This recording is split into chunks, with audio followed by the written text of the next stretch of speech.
স্বাস্থ্য ও টেলিকম বিষয়ে এক বিশেষ সমীক্ষা করতে চলেছে কেন্দ্রীয় সরকারের ন্যাশনাল স্যাম্পল সার্ভে অর্গানাইজেশন। আগামী জানুয়ারি মাস থেকে শুরু হচ্ছে এই সমীক্ষা, 1 বছর ধরে চলবে। এই সমীক্ষার পরে কেন্দ্রীয় সরকার আগামী পরিকল্পনা গ্রহণ করবে। সমীক্ষায় মূলত স্বাস্থ্য বিষয়ে দেশবাসীর খরচ, সরকারি বা বেসরকারি স্বাস্থ্যকেন্দ্রে সাধারণ মানুষের খরচ, এই সমস্ত বিষয়গুলি দেখা হবে। পাশাপাশি টেলিকম বিষয়ে যে সমীক্ষা করা হবে সেখানে দেখা হবে গ্রামীণ বা শহরের সাধারণ মানুষ ইন্টারনেটের উপর কতটা নির্ভরশীল, মানুষ কিভাবে ইন্টারনেটের ব্যবহার করছেন। এই সমস্ত বিষয়গুলি জানতেই এই সমীক্ষা করা হচ্ছে। পরবর্তীতে কেন্দ্রীয় সরকার এই সমীক্ষার উপর ভিত্তি করে নীতি নির্ধারণ করবেন। इसमें सबसे पहले पॉइंट है मंथली कंजम्पशन है ना, जो हम लोग घर में जाके पूछते ही हैं। मैं पीएलएमएस वाला किसी से एक्चुअली मैं बारे में मालूम है, एक्सपेंडिचर जो है ब्रेकअप आप अपने हिसाब से थोड़ा इसको ब्रेकअप करके बोलिए। तो আমি সেটার বিষয় বলুন, এ তে কি কভার আছে, বি তে যেমন আমরা ফাইনালি যেটা ডিউরেবল গুডস গুলো নিচ্ছি সেটাকে 12 দিয়ে ডিভাইড করে নিচ্ছি, সেই কনসেপ্টটাই বাংলাতে করলে খুব সুবিধা হবে। এতে আছে যে যে যে সমস্ত খরচগুলো আমরা রেগুলার বেসিসে হয়ে থাকে, হ্যাঁ, ইন আ মান্থ। আর বিতে থাকে আমাদের স্টক। যেমন আমার বাড়িতে হয়তো ফুলের গাছ আছে, সেই ফুলগুলো আমি ডেলি প্রাত্যহিক আমার পুজোর কাজে ব্যবহার করছি। সো এটা একটা হোমগ্রোন স্টক আমি এখানে আমরা এইভাবে ক্যালকুলেট করে থাকি। অর্থাৎ সুমন চন্দ্র রায়, অ্যাসিস্ট্যান্ট ডিরেক্টর, মালদা আরও। ন্যাশনাল স্যাম্পল সার্ভে অর্গানাইজেশন ভারতবর্ষের সবচেয়ে বড় স্যাম্পল সার্ভের সংস্থা, কেন্দ্রীয় সরকারের। এখন এটা ন্যাশনাল স্ট্যাটিস্টিক্যাল অফিস হিসেবে কাজ করছে।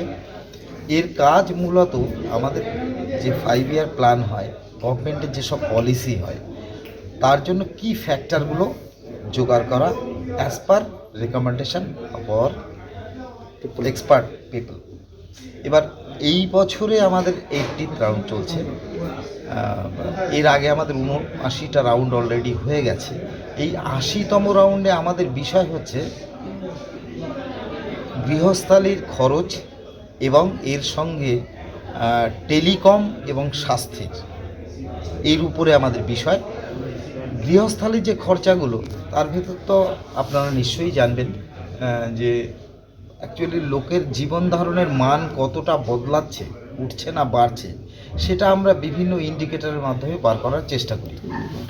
আর হেলথের উপরে এবার যে মাত্র 6 মাসের একটা সার্ভে হচ্ছে, এই সার্ভের কি ইন্ডিকেটর বেরোবে যে হেলথ ফ্যাসিলিটিস ইন ইন্ডিয়া, ভারতবর্ষে স্বাস্থ্য পরিষেবা মানুষ কতটা পাচ্ছে, এবং সেটা সরকারি এবং বেসরকারি উভয় ক্ষেত্রে থেকে যে পার্সেন্টেজ আসছে তার উপর নির্ভর করছে।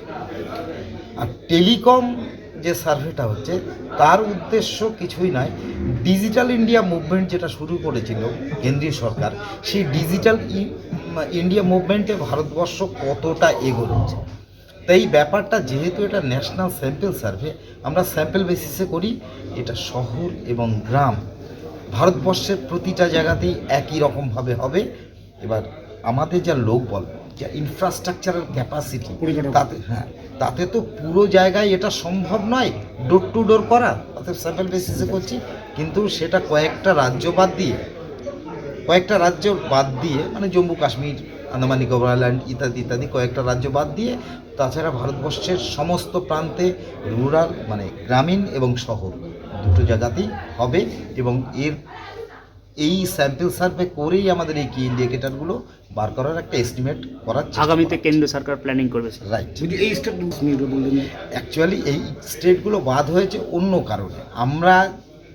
আমাদের উদ্দেশ্য কি, স্যাম্পল কালেক্ট করা, কাজটা স্মুথলি একটা টাইম ফ্রেমের ভিতরে কাজটা বার করতে হবে।